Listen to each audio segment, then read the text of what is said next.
Assalamualaikum warahmatullahi wabarakatuh. Kembali lagi ketemu dengan saya Ardi Seto Priambodo. Di video kali ini saya akan menjelaskan tentang respon transient sistem ordo 2. Jadi di minggu lalu atau di video sebelumnya kita telah belajar terkait dengan respon transient sistem ordo 1. Nah, sekarang sistem ordo yang lebih tinggi yaitu sistem ordo 2. Jadi di luaran pembelajaran kali ini atau di video kali ini harapannya adalah teman-teman dapat memahami karakteristik respon transient sistem ordo 2. Ini sistem ordo 2 ya. Dengan masukan berupa unit impuls dan step.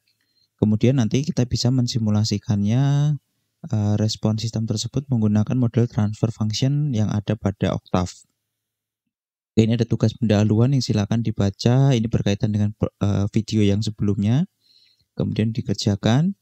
Nah, ini sedikit dasar teorinya. Jadi persamaan umum sebuah sistem order 2 itu dinyatakan oleh persamaan seperti ini. Ya, tentu kita sudah sama tahu bahwa ini adalah bentuknya sebuah transfer function yang mana C itu adalah outputnya dan R itu adalah inputnya. Ya. Nah, ini didefinisikan persamaan umumnya adalah C S per RS sama dengan K omega N kuadrat per S kuadrat plus 2 zeta omega N S plus omega N kuadrat. Jadi di situ ada beberapa parameter yaitu K, zeta, dan omega N. Yang mana K itu merupakan gain overall, ya, zeta merupakan rasio redaman, dan untuk omega N adalah frekuensi alami. Nah, nanti bentuk kurvanya dia akan menjadi seperti ini. Jadi berbeda dengan sistem order 1 yang tidak terjadi overshoot, ya ini dinamakan overshoot. Kalau di sistem order 2 bisa jadi terjadi overshoot. Ya, overshoot itu berarti nilai responnya itu melebihi dari ambang batas steady state-nya. Ya, ini ada juga karakter atau nilai yang kita ukur pada keadaan overshoot tersebut. Ya, berbeda dengan sistem order 1 kemarin. Jadi di sini ada beberapa hal-hal yang perlu diperhatikan. Jadi intinya sebenarnya sama saja dengan praktikum atau video sebelumnya. Cuman pada kali ini sistem yang kita yang kita simulasikan adalah sistem order 2. Karena dalam kenyataannya barang-barang atau sistem-sistem yang ada di dunia nyata ini itu jarang sekali hanya dimodelkan dalam bentuk respon transient dimodelkan dalam sistem order 1 saja. Ya, sistem order 1 itu sangat sederhana sekali. Contohnya kemarin ada rangkaian RL, tapi kalau sudah RLC itu sudah jadi rangkaian sistem order 2. Nah, salah satu contoh lagi adalah motor DC. Ya, motor DC itu adalah salah satu bentuk sistem yang kalau kita modelkan nanti hasil pemodelannya atau bentuk fungsi transfernya adalah sistem order 2. Sehingga ini menjadi materi yang penting karena nanti kebanyakan teman-teman akan menemui persamaan-persamaan sistem order 2 atau bahkan lebih gitu ya. Nah, dari persamaan sistem order 2 ini kita dapatkan responnya ketika diberi unit step gitu ya. Seperti ini. Nah, nanti kan kita bisa amati beberapa hal-hal yang ada pada respon tersebut. Nah, ini penjelasannya. Jadi ada TD, waktu tunda. Ya, ini waktu yang menyatakan faktor keterlambatan respon output terhadap input. Nah, diukur mulai dari 0 sampai dengan respon mencapai 50%. Jadi ini 0 sampai 50%. Yang kedua, ini bisa dihitung ya, manual. Kita hitung TD sama dengan 0,742 per zeta omega N. Jadi kalau kita ketahui zeta dan omega N-nya, kita bisa hitung nilai TD-nya. Kemudian yang kedua adalah TR. Ya, ini waktu naik atau waktu rise time ini ya. Ya, biasa dinamakan rise time atau TR adalah waktu yang diukur mulai dari respon T sama dengan 0 sampai dengan respon memotong sumbu steady state yang pertama. Nah, ini bisa kita lihat. Ini kan sumbu steady state nih atau garis steady state-nya. Nah, dia terpotong di sini pertama kali.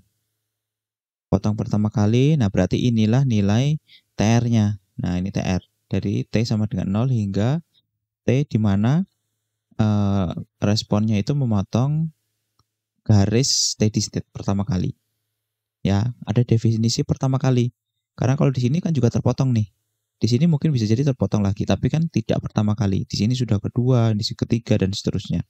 Tapi yang kita lihat adalah yang pertama kali. Ini bisa kita hitung secara manual ya, nilai TR-nya yaitu 1 per zeta omega N akar 1 per omega N akar 1 minus zeta kuadrat dikalikan dengan pi minus tan pangkat minus 1 dikali akar 1 zeta kuadrat per zeta. Kemudian ada hal lagi yang perlu kita harus perhatikan adalah peak time atau nilai waktu puncak, yaitu waktu yang diperlukan dari respon mulai dari T sama dengan 0 hingga mencapai puncak pertama overshoot. Kita lihat dulu gambarnya. Nah, di sini kan overshoot nih. Overshoot itu kelebihan ya. Nah, ini kelihatan puncaknya. Nah, puncaknya itulah yang kita tandai, kemudian kita ukur jeda waktunya dari T sama dengan 0. Nah, ini dinamakan peak time. Atau biasa disingkat TP gitu ya. Nah, rumusnya sendiri kita bisa hitung secara manual, yaitu sama dengan TP sama dengan 1 per omega N dikali dengan akar 1 minus zeta kuadrat.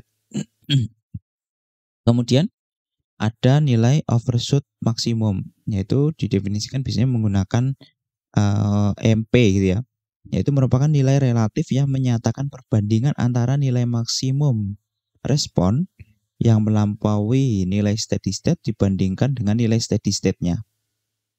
Biasanya besarnya persen overshoot dinyatakan dalam persamaan ini. Ya, ini bisa kita cari. Ya, MP-nya adalah E pangkat minus dalam kurung zeta per akar dari 1 minus zeta kuadrat yang dipangkatkan dengan pi.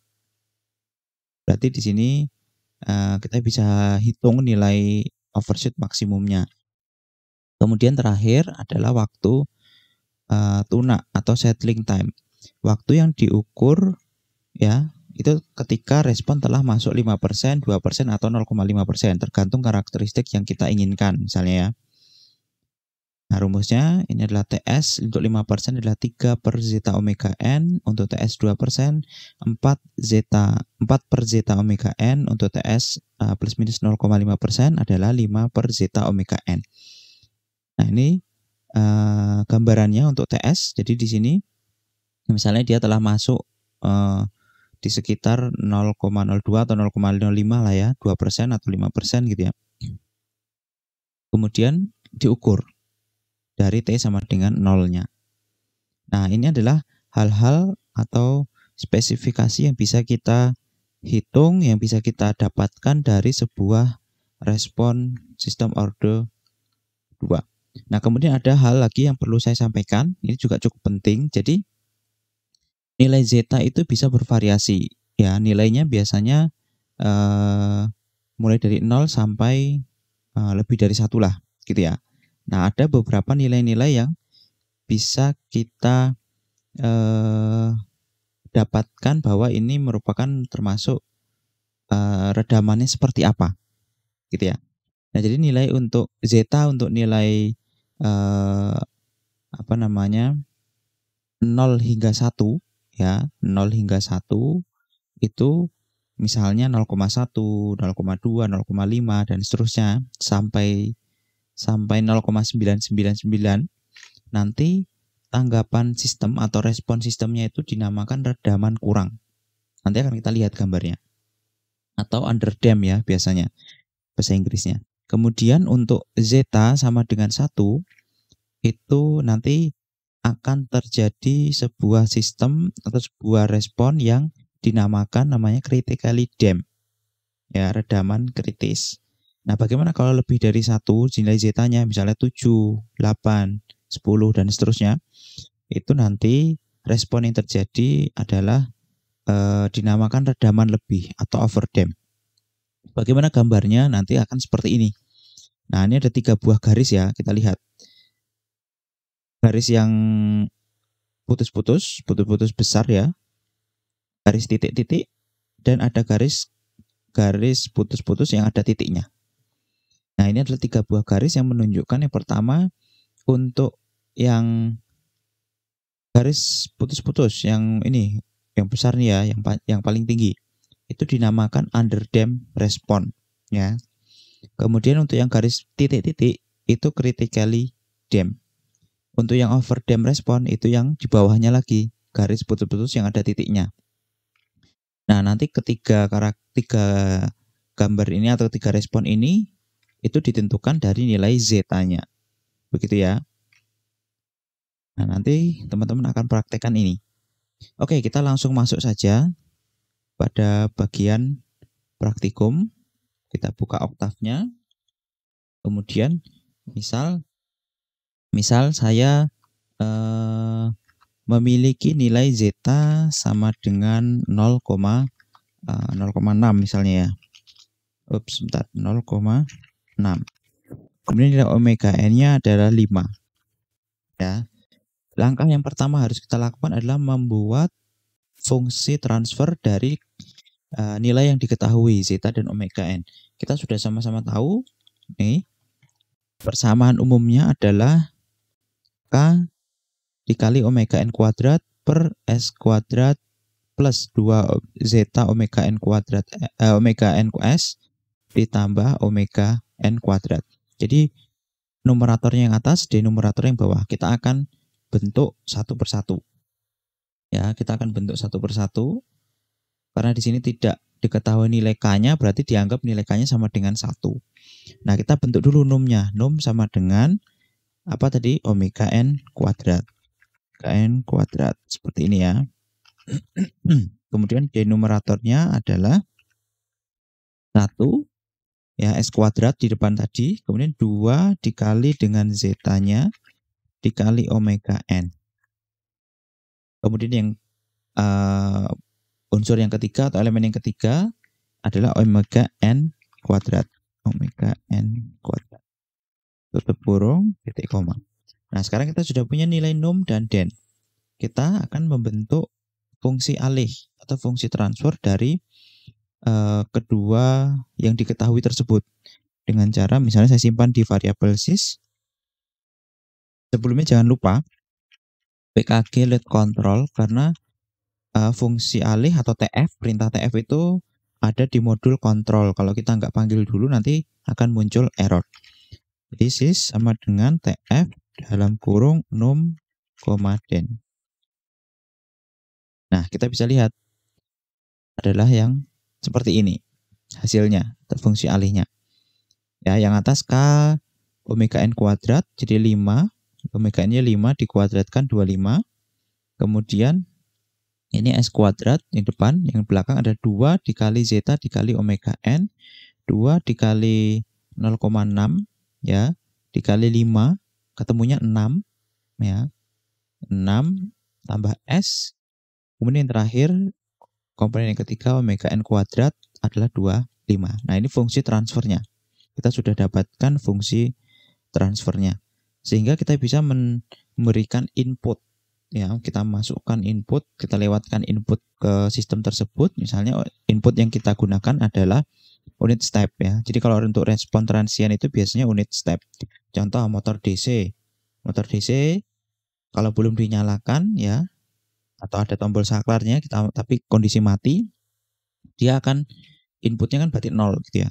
Ketika kita nyalakan, seketika itu ceklek gitu ya, saklarnya kita nyalakan, otomatis dia akan dapat suatu nilai misalnya 5 volt gitu ya, misalnya tegangan baterainya 5 volt.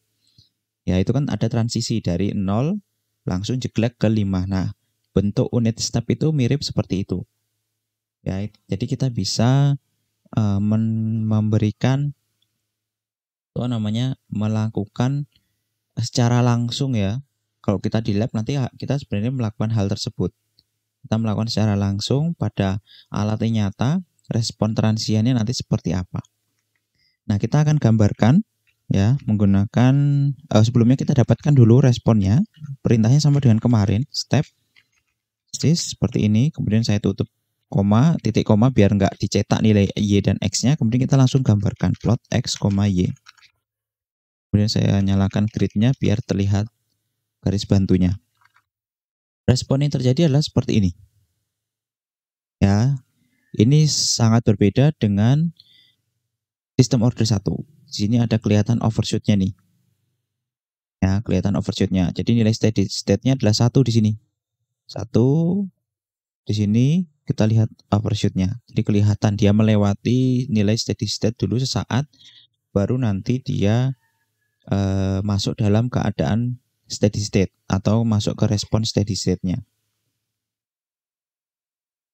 Nah, kemudian dari gambar ini kita bisa mencari karakteristik tadi yang ditentukan, misalnya nilai TD, TR, TS, dan seterusnya. Nah, silakan teman-teman menggunakan perintah enter P1. Jadi silakan sambil nonton video yang sebelumnya, karena di video sebelumnya itu sudah saya jelaskan caranya untuk mencari nilai-nilai tersebut. Ya, nilai-nilai tersebut. Kemudian didapatkan nilai-nilai tersebut, kemudian dituliskan ya, di program tentunya. Nah, itu adalah penjelasan untuk bagaimana kita mencari sebuah respon transient dari sistem order 2. Untuk latihannya, jadi misal diketahui sebuah blok seperti ini. Jadi ada sebuah blok dengan bentuk persamaan ini adalah persamaan umum dari sebuah sistem order 2. Nah, di mana nilai zeta-nya adalah 0,65 dan nilai omega n-nya adalah 10. Nah, kemudian yang dikerjakan adalah cari dulu fungsi transfernya. Kemudian gambarkan responnya, respon transient tentunya ya, dengan masukan berupa unit step. Kemudian cari nilai TD, TR, TP, MP, TS dari respon transient tersebut. Ya, kemudian karena di atas sudah dijelaskan cara menghitung manual, ya, ini nilai TP, nilai TS, dan seterusnya. Silakan hasil yang ada di Octave, ya, yang dicari menggunakan Octave nilai-nilai tersebut dibandingkan dengan nilai perhitungan manual. Ya, nanti pasti ada selisih sedikit. Nah, itu nggak ada masalah, tapi harus mirip-mirip ya. Misalnya 0,172 gitu ya di perhitungan. Di Octave ketemunya 0,179, itu nggak ada masalah. Tapi teman-teman harus bisa mendapatkan nilai-nilai tersebut baik menggunakan perhitungan ataupun menggunakan proses simulasi. Kemudian tugas yang kedua atau latihan yang kedua adalah buatlah plot dari respon transient sistem order 2 yang menunjukkan hal-hal tersebut di bawah ini pada satu buah bidang gambar. Ya, jadi nanti seperti ini gambarnya, seperti ini dalam satu buah bidang gambar. Yaitu menunjukkan sistem-sistem yang dia itu underdamped, critically damped, dan overdamped. Nah, itu kan ketiga sistem itu atau ketiga respon tersebut kan dia didapatkan dari hasil nilai zeta yang berbeda-beda. Tentunya silakan tentukan sendiri. Ya, silakan tentukan sendiri nilai zetanya sehingga menunjukkan sistem underdamped, sistem critically damped, dan sistem overdamped. Ini cukup digambarkan dalam satu buah plot, satu buah bidang gambar. Nah, bagaimana bikinnya? Coba tonton di video yang kedua kalau nggak salah ya. Di situ ada bagaimana menggambar plot dalam satu buah bidang. Ya, mungkin itu saja pertemuan kita kali ini. Ya, semoga teman-teman tetap semangat. Saya akhiri. Assalamualaikum warahmatullahi wabarakatuh.